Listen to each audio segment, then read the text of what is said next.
welcome back. So we are talking about the 30th of June revolution and over the phone with our guest, Dr. Mohamwd Salah Shedid, scholar and researcher at Al-Azhar Al-Sharif. Doctor, we were talking about how the 30th of June revolution actually changed the religious discourse and brought more the true image of Islam. I can recall some of the images and many of the incidents that took place during the revolution when Muslims used to pray in the streets and when it was Ramadan and many images actually, and how Christians, they were standing protecting and guarding them while praying. And actually, these images have been always there in Egypt since old times. But let's say that during a certain period of time, extremism started to take some place. And thanks to the 30th of June revolution that really brought people back and put them on the right track, taking them away from the extremism and showing the true image of Islam and the tolerance that people have here in Egypt. Bismillah ar-Rahman ar-Rahim. I have mentioned before that this revolution made the people in Egypt live in peace again, Muslims and Christians, citizens who are living in Egypt. Before revolution, for the years that Islamic groups they ruled Egypt, we have found the enmity of the speech. We found Christians in Egypt be afraid what is running. We found Islamic groups and the extremists, those who are trying to rule and using force in everything, and this is out of the teachings of Prophet Muhammad sallallahu alaihi wasallam. Christians and or non-Muslims lived in the time of Prophet Muhammad sallallahu alaihi wasallam in peace. Those who are living in Medina lived in peace with Prophet Muhammad sallallahu alaihi wasallam. We found Christians in Egypt for this year, majority of them or many of them, or you can say all of them, they were afraid for this year or along this year. We found that the extremists, those who burned churches and stoned the churches.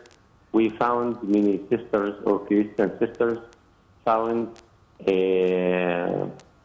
obstacles in their life during this year. This revolution, when it came, or Allah subhanahu wa ta'ala sent this revolution, revolution to make again Egypt back again to the overhauling by Al-Azhar, Al-Azhar Al-Sharif, back again in this field, and we said that this is the true Islam, not what you see from these groups or Islamic groups or Islamic sects and so on.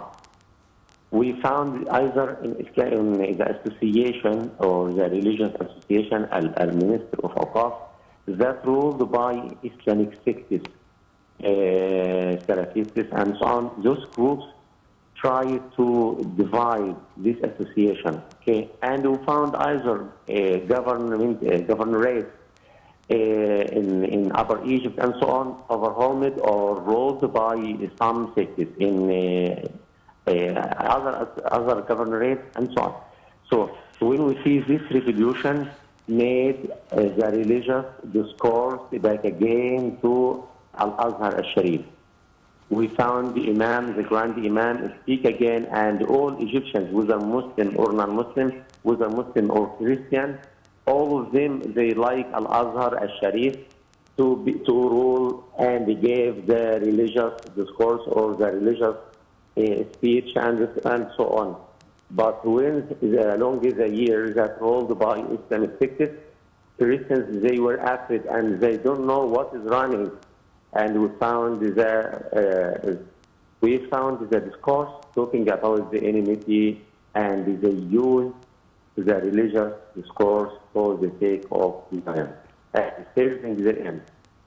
Either we found the Fatwa House, they tried to use scholars following their or serving their desires by giving fatwa. I am a witness on a limited on a point here. We know that waqf in Islam it is not allowable for the person that he is rolled to give or to sell any part of waqf.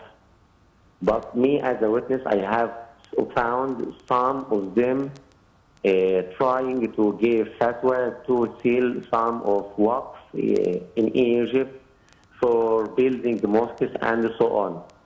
We know that waqf, this is an investment, and the income be serving building mosques, helping the poor, helping the need, and so on. But they're trying to give fatwa to serve their desires, and this is out of the teaching of Islam. Okay? We know that, alhamdulillah, that Allah subhanahu wa ta'ala grants Egypt by this revolution to make Al-Azhar and Fatwa House and the Minister of Awqaf ruled by the teachings of Prophet Muhammad sallallahu alaihi wasallam, by the teachings of Islam, not by the groups or Islamic sects. Doctor, talking about also the new generation, and we can see this after the 30th of June revolution, we started to see many of the new generation actually graduates from Al-Azhar Al-Sharif and using the social media, using all the IT technology to reach people everywhere. And I think this is very, very important to speak the language of today. Yes. These generations, mashallah, we have found Al-Azhar Al-Sharif plays an important role for preparing new generation using language, using computer, and so on. And the Minister of Awqaf itself, they giving teachings, free teaching in the mosques to gather again kids to teach, to study Quran in the mosque under the supervision of our Ministry of Awqaf. And this is very important. Under the supervision of the Ministry of Awqaf, we know the teacher or the Imam or the Shaykh, and the Minister of Awqaf follow him and see what he is teaching and so on. So my advice to young men to back again, and as Allah subhanahu wa ta'ala said in the Quran, فَاسْأَلُوا أَهْلَ الذِّكْرِ إِن كُنْتُمْ لَا تَعْلَمُونَ. Ask the people of knowledge, not ask the people of sects or Islamic sects or groups and so on. But Allah subhanahu wa ta'ala said, ask the people of knowledge if you know not. And the people of knowledge here, they specialize in the field of fatwa. How can I find them? You find them in Al-Azhar Association. Me or any person that he has PhD or master degree and so on, graduated, and he gives the certification from the Al-Azhar Association or Al-Azhar University and so on. So my advice to young men, you have to ask the people of knowledge if you know not, and do not take your fatwa from Mr. Google and so on, but take fatwa from the association, from Fatwa House, from Al-Azhar Al-Sharif, and we found their places, mosques, and so on.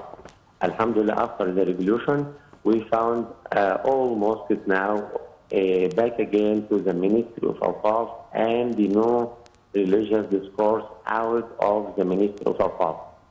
Now the Minister of Awqaf, Dr. Mukhtar Jum'ah, made the speech or the khutbah all over Egypt or all Egypt is one khutbah talking about one purpose, one aim, to serve the country and to serve the establishing or building Egypt or new Egypt.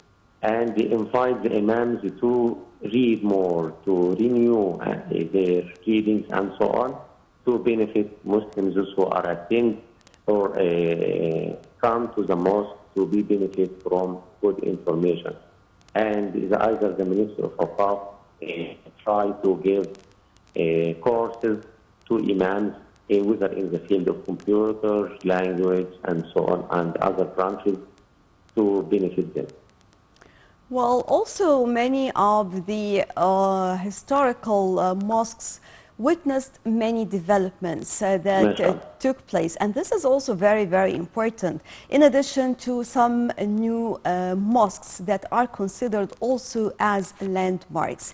And from here, talking about the architecture, the designs of the mosques, and how this attracted people from all over the world to come to discover and find out more about the mosque and also more about Islam. Bismillah ar-Rahman. Me, Alhamdulillah, the Minister of Awqaf, Dr. Hamdi Zazouk, may Allah subhanahu wa ta'ala have mercy on him, has appointed me as the first Imam in Egypt, appointed at Al-Azhar Mosque before his death and during his role in Egypt as the minister, as the first Imam to be in Al-Azhar Mosque, to welcome with tourists who visit Al-Azhar Mosque, as this is the direction in Egypt and in Africa. Thousands of students came to study Al-Azhar, so tourists came to visit Egypt and they see the historical mosques. For example, when you were walking or take a journey in Al-Maiz street, Shari Al-Maiz, you see the historical mosques along the edges. Fatimid period, Mamluk period, modern time mosques. Every period you find this mosque established in the Fatimid period, the first mosque in the street, Al-Hakim. After when you're walking and after 100 meters, you find New Age. This Mamluki period, other mosques, Al-Ahbar Mosque, Al-Asmar Mosque, Al-Ghuriya Mosque, all these mosques as a witness. Allah subhanahu wa ta'ala said in the Quran, إِنَّا نَحْنُ نُحْيِي الْمَوْتَى وَنَكْتُبُ مَا قَدَّمُوا وَآثَارَهُم. These places, these historical mosques as a witness that Egypt ruled by many rulers in many ages, and every age or each time has a special decoration, a special character, a special emotions. Everything you find them in the building itself. So tourists came to visit these places.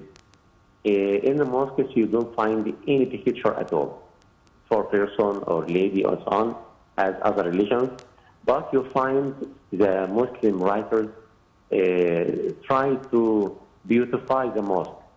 So he tried to beautify these mosques by decorations from verses from the Quran.